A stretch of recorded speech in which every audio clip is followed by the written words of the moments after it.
Okay, so we'll make a start then. So welcome to today's webinar entitled Empowering Leaders in the Membership Sector, Developing a Winning Commercial Strategy. I'm Jen Watkins, Professional Services Director at Intercloud9 and Interim Commercial Lead for a number of UK membership organisations, both in the non-profit and commercial sector. Over the next hour, I'm hoping to cut through some of the jargon that you may have heard. I'm going to share with you a real life case study. And my aim is really to leave you with some practical, actionable tools that you can take back to you into the workplace to help you to grow sustainable, mission-aligned income. I will just give a quick trigger warning. I will be mentioning domestic abuse later on in the presentation, and I also have a short video about women's AIDS work, so I'll give another trigger warning before I play that video in case anyone does want to just leave the session at that point and perhaps rejoin later on. So if you have any questions, it would be great to pop those into the Q&A, which you'll see enabled in the ribbon on this webinar. Just pop your questions in there and there will be some time, all being well, towards the end of the session to take those questions from you. Okay, so let's get into it then. Starting with a bit of a scene setter then.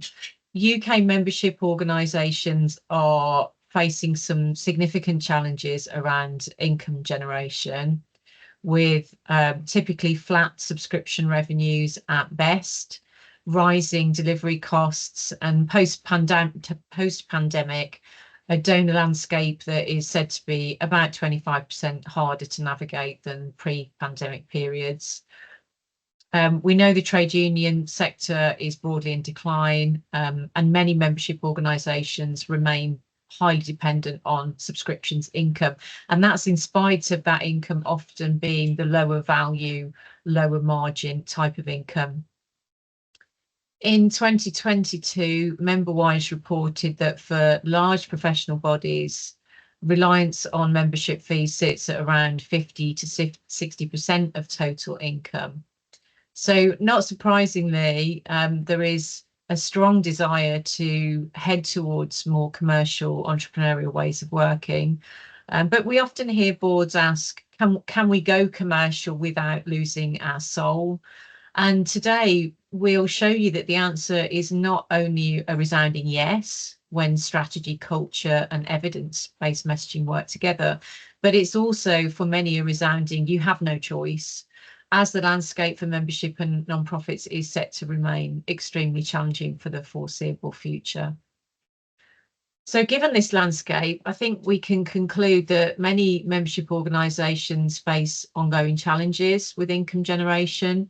Many have already diversified income to some degree, but for lots that feels like filling a bucket with a hole in the bottom, and our best efforts still see income leaking away in the form of stubbornly high member attrition and stubbornly low net new customer acquisition.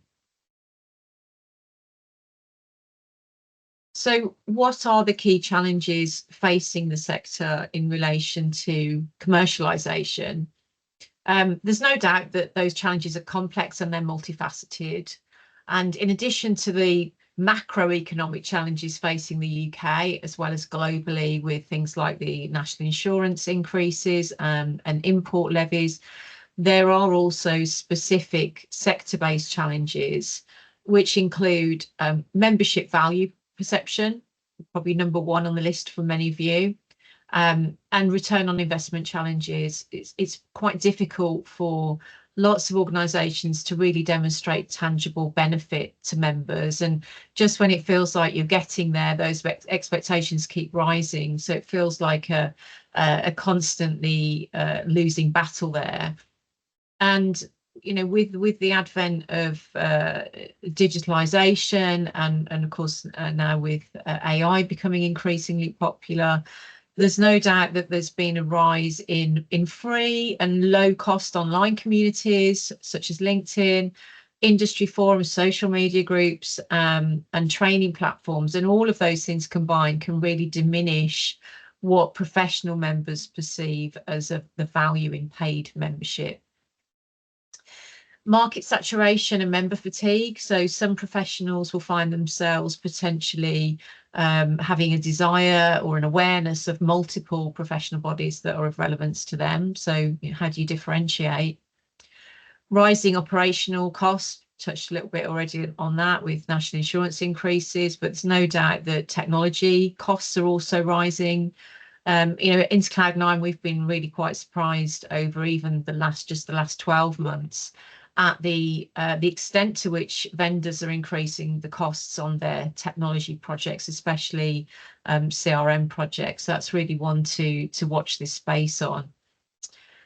Good old GDPR, it's been with us for a while now, and it's certainly here to stay. But compliance with regulatory considerations, GDPR, cybersecurity, and now AI, of course, all of those things requires investment, and that adds to that feeling of pouring more income in the top and just seeing that hemorrhage away in increased operating costs. Member demographics is without doubt a real challenge, with younger audiences, younger professionals wanting more flexibility, more on demand, more digital first services, and all of those things, of course, have a price tag associated.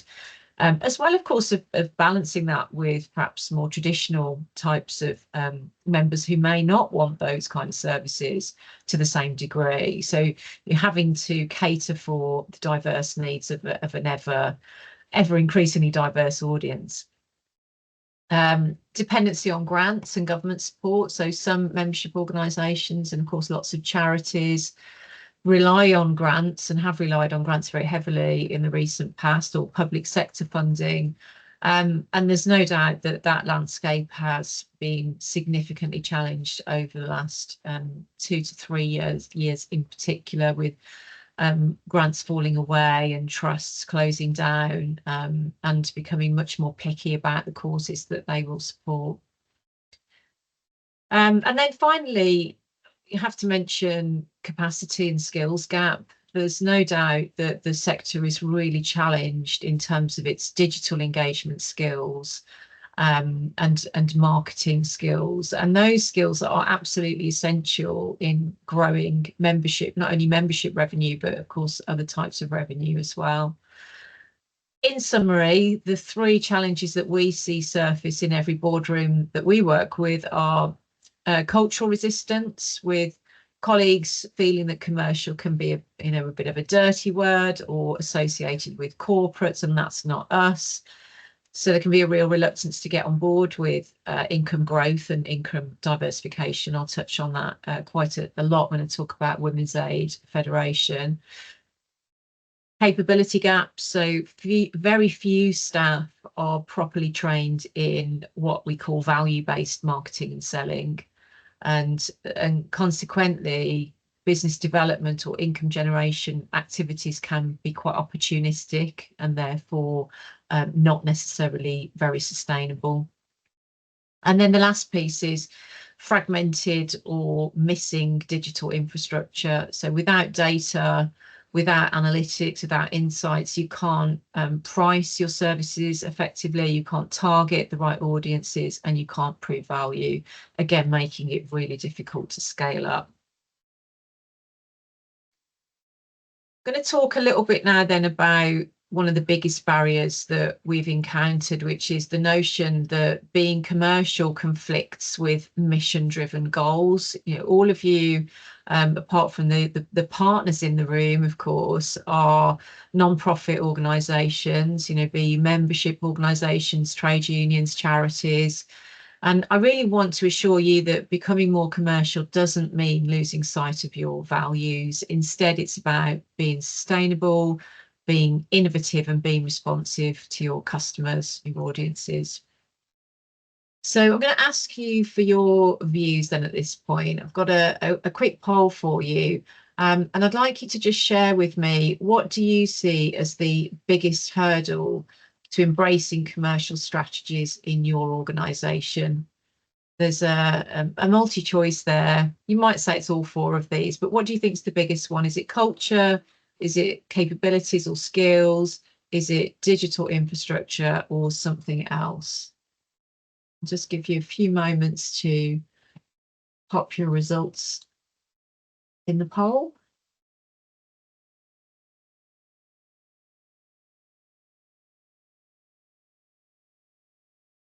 Be interested to hear what those something else's are. Perhaps we can cover that in the Q&A later.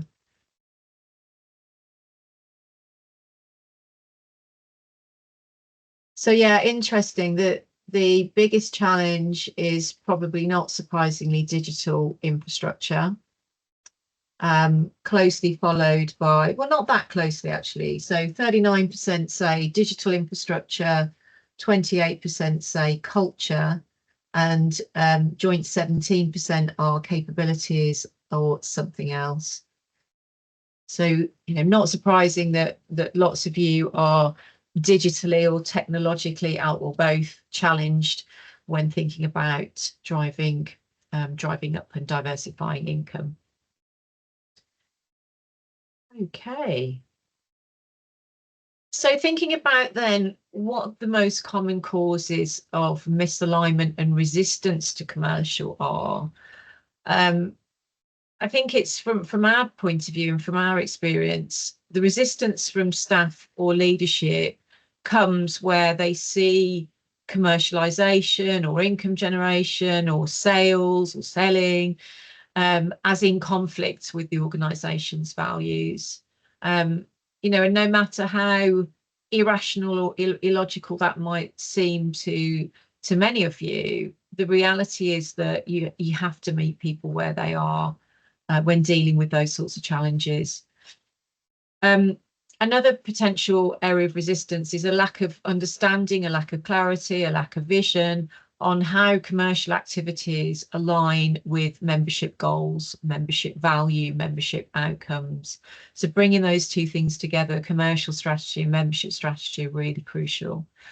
And then finally, there is the skills gap. So limited capacity or skills for business development, and also I'll include marketing and digital activities there.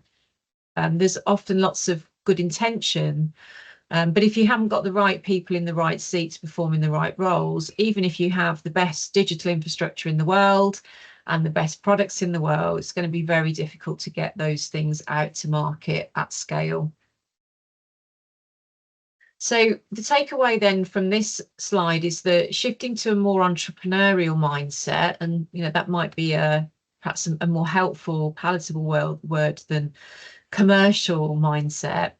But it essentially is about reframing selling as problem solving and value adding for members and other audiences that you're looking to engage with. And that's a really important mindset shift, that commercial strategy is not about maximizing profit at any cost. It's about maximizing your impact through disciplined income generation.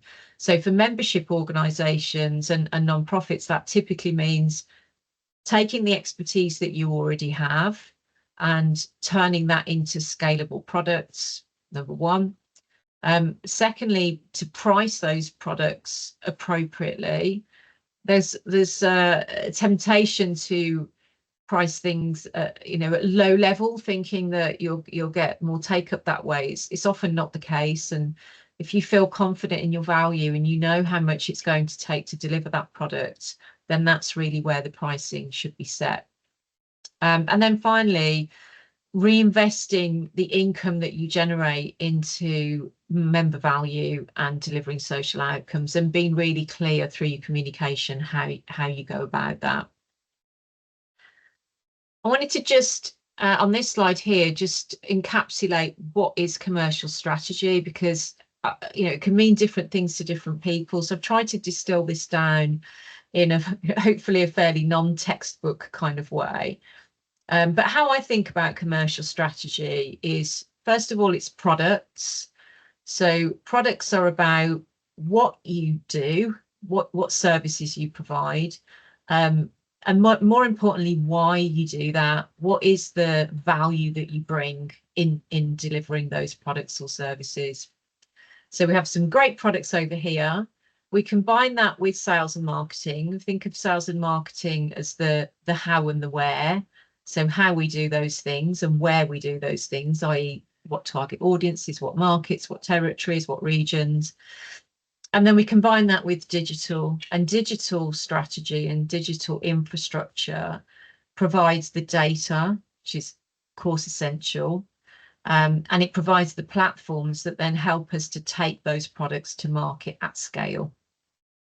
So if we combine all of those things together, what that hints at is that your commercial strategy needs to encapsulate all of those things. And together, all of those areas, products, sales and marketing and digital, form your commercial roadmap. In the spirit of giving you something that you can practically work with, we do have a commercial planning template that we'll share after the webinar that will step you through, and I'll talk about that in a little bit more detail later in the session.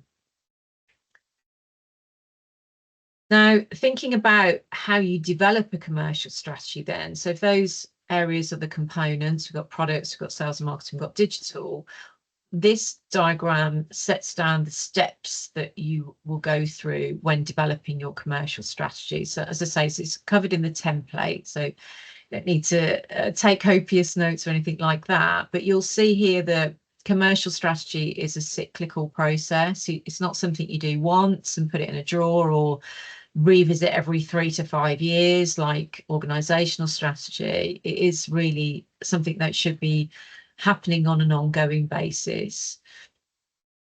We start off with landscape and opportunity analysis, and that's thinking about your current landscape and where you see as the potential opportunities. We then take that into product development, and that's covering what you offer to your customers and why that matters. So at this stage, we're thinking about what products our audiences would value from us, and you'll see me start to use this word audiences quite a lot as we move through the rest of the webinar. What is the value that those audiences are looking for from us, or what value can we create and take to the market? And what's the potential cost of acquiring customers, and what level of return on investment do we need to achieve from that? In our next webinar that will be running on the 17th of July, we're going to do a deep dive into product development, because this is a subject in its own right. But it's so important, because you can have the best commercial strategy in the world, but if your product development approach is flawed, you're going to run into difficulty very quickly. And we've seen that happen a lot in organizations that we've worked with. So get the product development piece right, and then move into commercial planning. And that's about how do we intend to take those products to market, and at what cost to our audiences? What are we going to charge? And at that point, we can start to think about income projections, targets and objective setting, and marketing plans.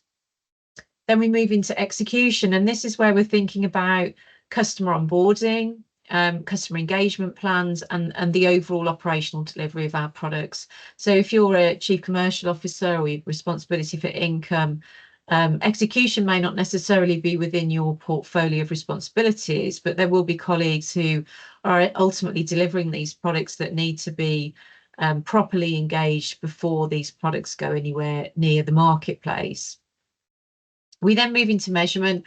This stage is arguably the most crucial, because measuring the right things tells us whether the plan is succeeding or not, or whether we need to pivot or adapt or improve. And measurement includes all stages of the commercial process. And those 4 stages are, number 1, demand generation. So we need to measure the extent to which our marketing strategies are delivering the level of leads and opportunities that we need to build a sales pipeline. Again, quite commercial language, but essentially what I mean there is that if you need to generate £500,000 worth of net new income in the next financial year, and you're expecting to convert, let's say, 1 in 4 of your B2B membership clients into a customer, then your sales pipeline needs to be 4 times your target, right? That's what I'm talking about there. So what sort of target setting do we need to have around generating demand? And of course, a lead is going to lead, a lead hopefully leads to an opportunity. But if we think about an opportunity sitting within our sales pipeline in that 1-to-4 ratio, the question then is, well, how many leads do we need to generate in order to create those 1 in 4 opportunities that we're going to convert? And typically the ratio is more like 10-to-1. It does vary somewhat from sector to sector, but a broad principle would be 10-to-1. So every 10 leads results in 1 opportunity. And we look to convert every 4th opportunity into a sale. So then you can start to think about what size pipeline and what number of leads you need to generate. So that's demand generation. Customer acquisition then is about conversion. So to what extent are we expecting to convert leads and opportunities into new customers? As I say, that 10-to-1 ratio of leads to opportunities and 4-to-1 ratio of opportunities to sales is generally accepted industry standard. And then finally, step 3 is demand fulfillment. So we would want to measure there the extent to which we're able to onboard customers at the acquisition cost that we predicted. So if, for example, we've measured, and we will know this through our product development process, which I'll cover next time, we'll have mapped out how much it's going to cost us to acquire each customer in terms of marketing activity, sales activity, investment in digital infrastructure, service delivery, and so on. We put all of those things together to calculate our customer acquisition cost. We use that then to price our products. It's surprising how often that doesn't happen, but that's what good looks like. So over in demand fulfillment measurement, we're then monitoring that. Are we actually achieving those customer acquisition costs? Is it less and we can maybe bring our prices down a bit, or are we shooting beyond what we were expecting and need to have a rethink? And then the final piece on measurement is customer engagement. So to what extent are our customers satisfied with the products and services that we're providing? How engaged are they? And are they advocating for our organisation? You know, the good old friends and family test, as it's sometimes known, or net promoter score. It's really essential, of course, to know whether the value that we expected to deliver to those audiences is actually being perceived as value by those audiences.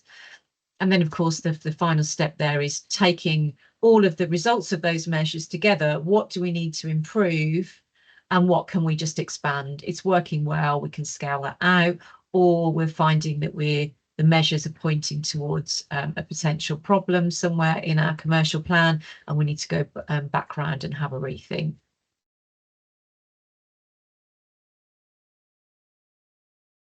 Okay, so for those of you that are in membership, we're going to talk a little bit now about member-led value proposition. But actually, you know, all of these points are just as valuable to charities and even to commercial organisations. If we substitute the word member for customer or donor or supporter, all of these points remain equally valid. The starting point for a member-led value proposition or a customer-led value proposition is to answer the question, who exactly is our audience? What pain do we solve for that audience? And why should they take action now? Your proposition should be member-centred first and revenue-enabled second. And that's, of course, probably goes without saying, but I'll say it anyway.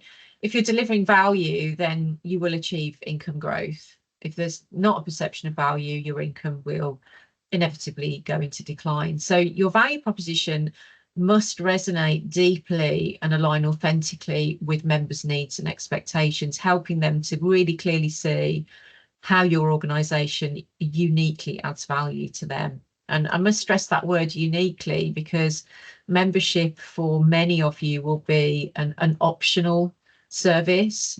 There are a few professional bodies, I'm thinking about, for example, the Institute of Chartered Accountants, where you have to be a member to practice, but for many of you that won't be the case. And of course, then you have to work so much harder to evidence that value and keep members on board. It's our reflection that many membership organisations don't synthesise feedback from multiple sources so as to develop that deep understanding of members' problems, experiences and opportunities so that you can then capitalise upon them.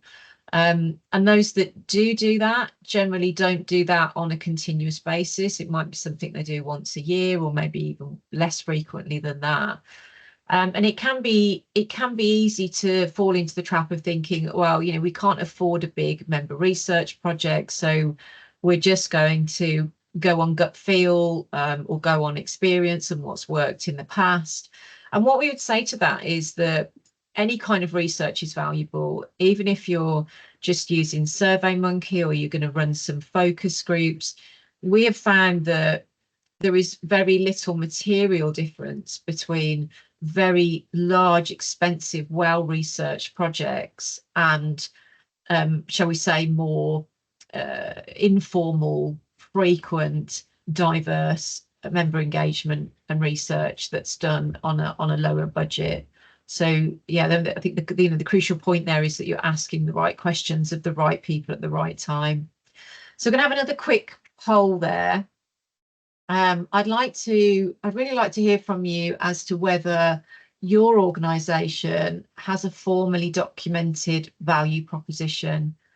So is that it could be a value proposition for your members, for your supporters if you're a charity, or for your corporate clients if you're a business-to-business membership organisation.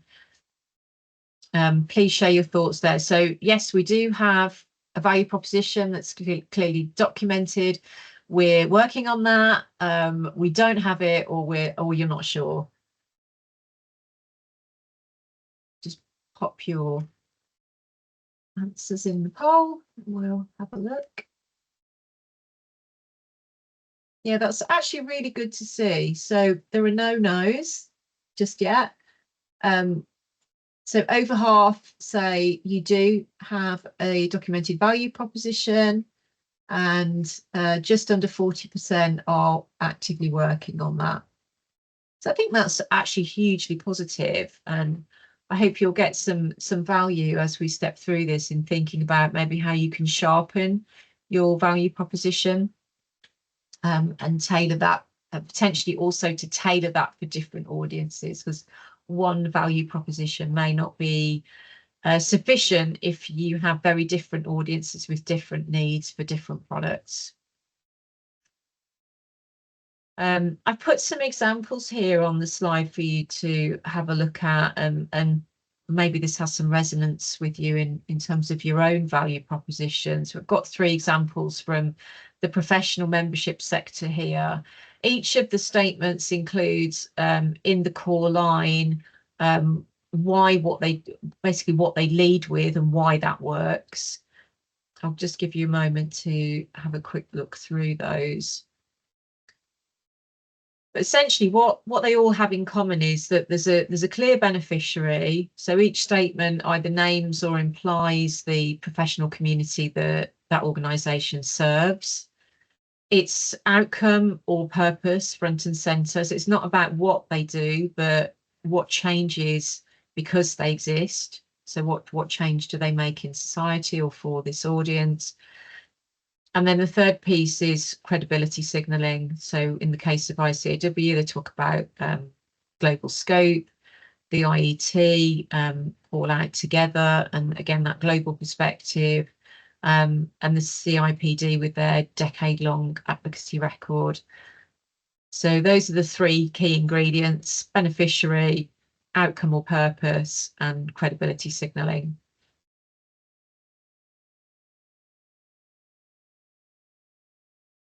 Okay, so we're going to ground some of that theory now in practice, touching on a case study from a client of ours, Women's Aid, who faced £1 million per annum fall in restricted funding. That was predominantly grant funding and a bit of government funding, combined with a loss-making membership offer. And I'm going to touch in the case study how they, within 12 months, built a dedicated commercial team and capability, reimagined their member value proposition around 3 core themes of connectivity, influence and sustainability, and generated £500,000 in new B2B or business to business income from major brands such as Airbnb and MasterCard. Just before I move on, there's a trigger warning here. I'm about to play a promotional video from Women's Aid. So if anyone does feel that they don't want to see that and don't want to hear about domestic abuse, which is completely understandable and fine, if you could drop off and rejoin us at 10:45, we should be safely through at that point. Just give you a moment to do that.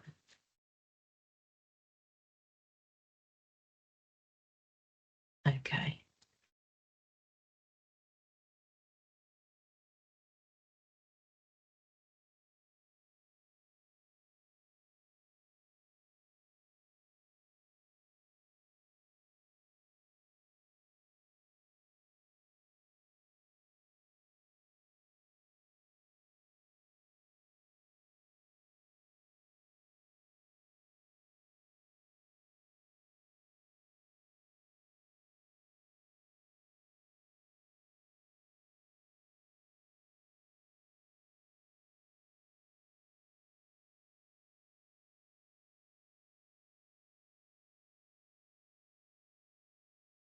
So Women's Aid is a national charity that plays a vital role in campaigning and influencing policymakers and local decision makers and supporting survivors of domestic abuse. I'm sure many of you will have heard of Women's Aid and may have also seen the advertisement that I just shared there on social platforms. Women's Aid are perhaps less well known for being a membership organisation with over 50 years of heritage. Their members are around 180 providers of specialist domestic abuse services across England who are their members. So probably some synergy there, I know, with a number of you that are on the call today that operate in that federated business to business model. The turnaround started with brutal honesty. Reserves would vanish within 3 years. And it became clear in early 2023 through the budgeting process that Women's Aid was facing £1 million per annum reduction in grant funding. This, coupled with increases in cost of living pressures that began in 2021, meant that unrestricted giving was also significantly down. The organisation had a very strong cultural resistance to anything commercial and no infrastructure to support generating leads, diversifying product offerings, or finding new audiences. And then finally, consistent with what many of you have already said today, they had a real lack of digital capability and in particular digital products. So a lot of the income that they were able to generate for themselves was from delivering training services to statutory authorities such as police and local authorities, but they were reliant on a face-to-face delivery model, which meant it was virtually impossible to scale that up. We joined Women's Aid, started working with them at the beginning of 2023 and assisted in that budget setting process. And we quickly carried out a review of current capabilities, opportunities and risk areas, so that as the new financial year began in April of 23, the board and the execs fully understood the scale of the challenge and what needed to be done. It was a really daunting place to start, and our review identified gaps in marketing, business development, digital capability, skills, resources, and a cultural aversion to all things commercial. So it was probably about as hard as it gets in terms of really trying to grow and diversify income. As well as the commercial challenges that I just mentioned, there were very significant operational difficulties that would need to be overcome in order to accelerate the commercial strategy, including access to timely and accurate financial data. We were not able to even produce accounts at that time. Get hold of external benchmarking data around competitors in the spaces that we wanted to occupy and what they were doing, and a very poor technology infrastructure. On a positive note, we recognised that Women's Aid had many strengths. They had some great products, albeit leaning into face-to-face training delivery. They had a really strong brand with some great ambassadors, the great Julie Walters and Spice Girl Mel B, amongst others. And with that, the right focus and the right resources steered by a strong commercial value proposition, we felt that there was a lot to be optimistic about. So by June 23, we had a detailed commercial plan in place covering the areas of commercial strategy, membership strategy development, and Women's Aid's national quality standard. That quality standard was a standard that domestic abuse services would be assessed against to determine the quality of the services that they provided to predominantly women, but also men as well in services, as well as the children of those families that they support. We began at that time to start bringing the senior leadership team to a place of shared understanding, and that was really about educating them around the significant financial challenges and ultimately the existential threat that was facing Women's Aid at that time, to start to drive ownership for that issue and accountability amongst the senior leadership team. That was really challenging, actually, and probably the most difficult part of all of this was getting that senior leadership team bought into the strategy. I'll tell you a bit more about how we did that in a moment. We developed the commercial strategy around identifying how we could generate more sources of sustainable income, and to do this in such a way as to accelerate earned income. So, forget grants, forget unrestricted fundraising, because those were places of real volatility for Women's Aid. How could we generate sustainable income essentially by selling products and services that we already had? We wanted to eliminate the need for any ground up product development because that would just take too long to deliver the results. So the aim was, how could we take existing products that we had and leverage those to open up new audiences? We knew that we couldn't lean into membership growth from the core membership because of the limited funds that domestic abuse services had. So the focus became, how do we recruit new audiences for our products? We also looked at how we could capitalise on the white spaces that our competitors, such as Refuge and Hestia, didn't support, and that centred around leveraging our membership offer and our quality standard into the corporate marketplace to sit alongside our policy work and our training services, both of which were already well developed. And we combined that with a professionals helpline. So we already had a helpline that supported statutory agencies, police, social workers.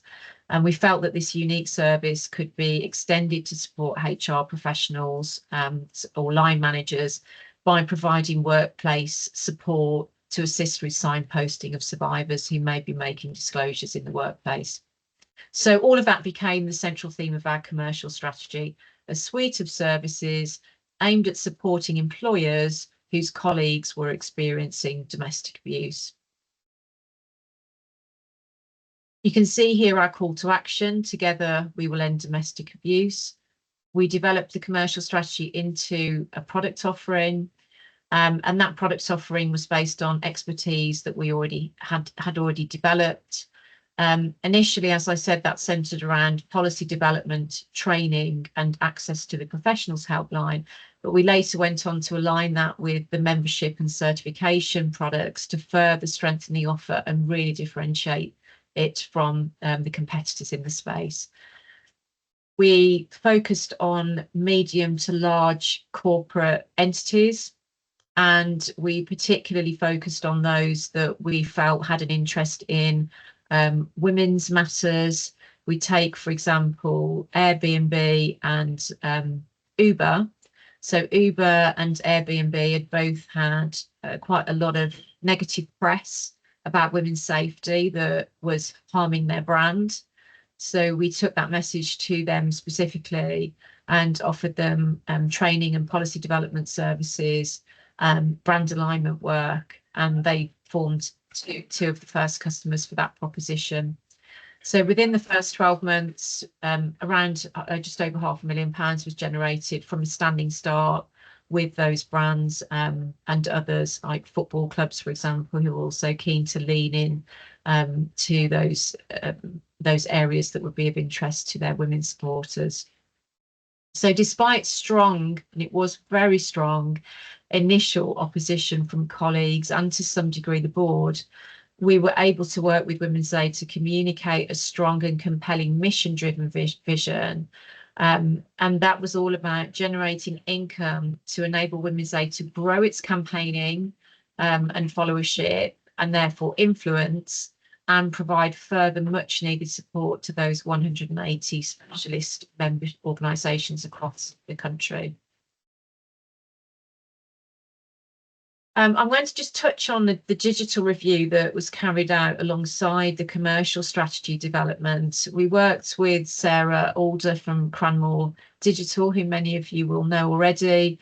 And Sarah did some really brilliant work for us looking at digital skills in the organisation, or rather lack of, and what could be done to close those gaps in digital skills across all of these areas. So demand generation, customer acquisition, fulfillment, and customer engagement. And Sarah gave some really actionable, detailed recommendations on how those gaps could be addressed. And mainly this was about upskilling the existing workforce. So not about, getting rid of people and replacing them, but how could we take the lots of people who were doing digital and doing brand, but refocus them towards income generation? So I've got another quick poll for you now. And the question here is, which digital objective is the toughest for you right now? And I've got some options for you to choose from. Which digital marketing objective is toughest for you right now? Is it hardest for you to generate demand? So new leads, new opportunities. Is it hardest for you to acquire customers? So take them through a really neat, user-friendly and cost-effective customer acquisition journey. Is it around demand fulfillment? So how you actually then go on to deliver those services digitally? Or is it around customer engagement, how you keep those audiences alive, active, and engaged with the services that you're delivering? Probably, again, all of the above, right? This is a bit more of a close call. So far we've got demand generation in the lead as being the most challenging area. Actually going into joint first place with customer acquisition. And then we've got second place with customer engagement. And then fourth place is demand fulfillment. So it sounds like delivering the services is less of an issue. Generating new customers and converting those customers looks like the key challenge areas. And I'd say that that's completely consistent with what we see as well.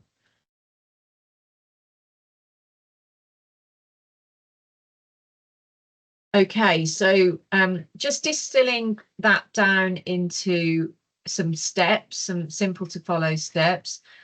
Commercial strategy only lives when you turn it into an action plan with owners, measurements and targets, and quick wins. At Women's Aid, we prioritised repurposing over inventing, and that's because we needed to get income very quickly. That may not be appropriate for you, but I would say always look to repurpose what you've already got before you start building new things, unless it's very clear that the products that you have are not working. And focus staff on learning how to do value-based sales and marketing. We guided Women's Aid through a 3-step playbook that you can very easily copy. And those 3 steps are: number 1, audience and insight. Know who your audiences are through research to surface the unmet needs that those audiences have. Convert that into value propositions. And ideally, and this is what we did at Women's Aid to overcome that barrier amongst senior management, involve those people within the organisation in co-creation of those value propositions so that they feel bought into it. And that is the thing that really shifted the needle for us at Women's Aid. The staff over there were very passionate about what Women's Aid does, and we were able to harness that and turn that into a really strong value proposition. And then finally, really strong product development and go-to-market strategy pulling together. So bundling that expertise into scalable products and offers that will be attractive to new audiences. So having a strategy is just the start, right? Translating that strategy into actionable, measurable steps means assigning clear responsibilities, timelines, and success indicators. We would suggest that the 2 key actions there are to align targets and activities. So create a plan that explicitly shows how your organisation will meet its income targets. This is all covered in the commercial planning template that we'll share with you. And then secondly is integration with the membership strategy. So ensuring that commercial goals fit naturally with membership goals so that everyone from membership colleagues to marketing colleagues to business development colleagues are all pulling in the same direction. And finally, just remember that change sticks when people feel and see and hear success. Celebrate those early wins, you know, whether it's the first contract that you sign or even the first member that upgrades. And then communicate that relentlessly, relating those results back to how that income supports your mission. I'm going to just touch very briefly on the planning template that we'll share with you. It's called a commercial planning template. The template will guide you through the steps that you need to develop your strategy, beginning with analysis of your current context, so your vision, your mission, and so on. Moving through an analysis of your target markets, first at the macro level and then at the micro level. Encourages you to examine market conditions that you operate in and your value proposition in those markets, competitive advantages and risks. We've also peppered in some Miro charts and tools, and if you may or may not be familiar with Miro, but we'll share the links in the document. But Miro is a really great online collaboration tool, www.miro.com. And it's a great tool for collaborating on producing strategies. It's got, for example, a PESTLE analysis that many of you will have come across before, I'm sure. It stands for political, economic, social, technological, legal, and environmental. And it's just really helped to prompt your thinking and problem solving and brainstorming when you're working together with colleagues.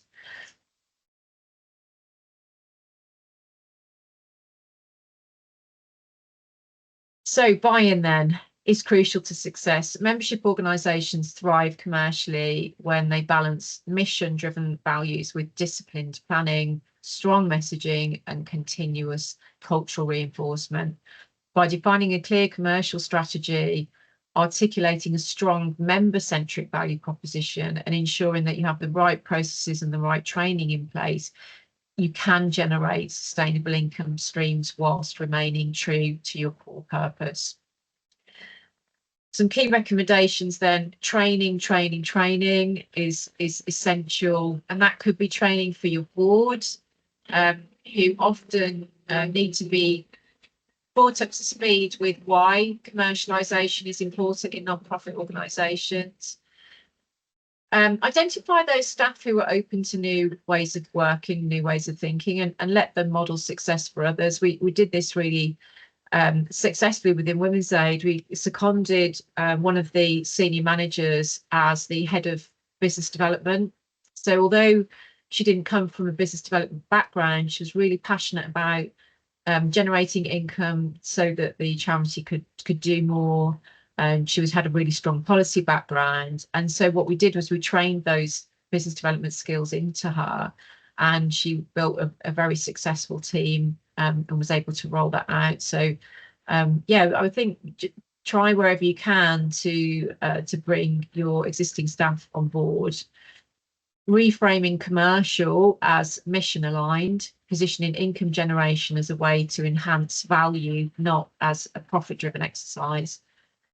Set clear roles and targets that are joined up, so not just incentives for income generators, but incentives, targets, measures across the organisation. And then finally, empowerment of managers. Managers need to actively mentor and coach staff on commercialisation. Of course, they need to know how to do that themselves first, but having managers, leaders bought into this is the thing that will ultimately make the real difference. And as we head towards the end of this session, we just wanted to finish with some top tips. There's lots here on the slide, right? But I'll just focus on a couple. Evidence, evidence, evidence. Research your membership, research your target audiences, research the markets that you're interested in, however formally or informally you want to do that. Align product, marketing, sales, and digital under one commercial narrative. Having those things as separate strands, separate disciplines will suboptimize what you're trying to achieve. So bringing those together is crucial. Invest in culture with commercial literacy for staff and trustees. Prototype and then scale out what works rather than going for big bang. And then finally measure the impact, not just the income that you generate, but then how you use that income to do more of the wonderful things that you all are involved with. So as I said, look out for the next in the series that's going to do we're going to do a deep dive into product development. I'll be joined by a former colleague of mine, Motaz Haji Hederi, who's an expert in product development. So not just digital products actually, but all types of products. And we've got some simple methods and processes that you can follow to really catapult your product development forward. So don't miss that. You can reserve your place now. We'll share a link to that after the session, alongside the case study for Women's Aid, copy of the slides and the commercial planning template. So with 5 minutes to go, I'll ask my colleague Kundai if we've got any questions from the floor. If you've got any questions, please do drop those in the Q&A. I'll be glad to answer them now. Or if we run out of time, we'll respond to any questions in the delegate pack. I should just say, actually, the delegate pack probably won't go out until week commencing the 30th of June, as I'm not around next week. So, yeah. Kundai, do we have any questions? Or does anyone have any questions? We don't have any questions at the meantime. Thank you. Does anyone have any questions they'd like to pop into the Q&A now? I'll just give you a moment or two to do that. And if we don't have any questions drop in, then we'll draw to a close there. Great. Thanks for your time, everyone. Lovely to see you. Enjoy the sunshine while it lasts, and hope to see you on the 17th of July for the product development webinar.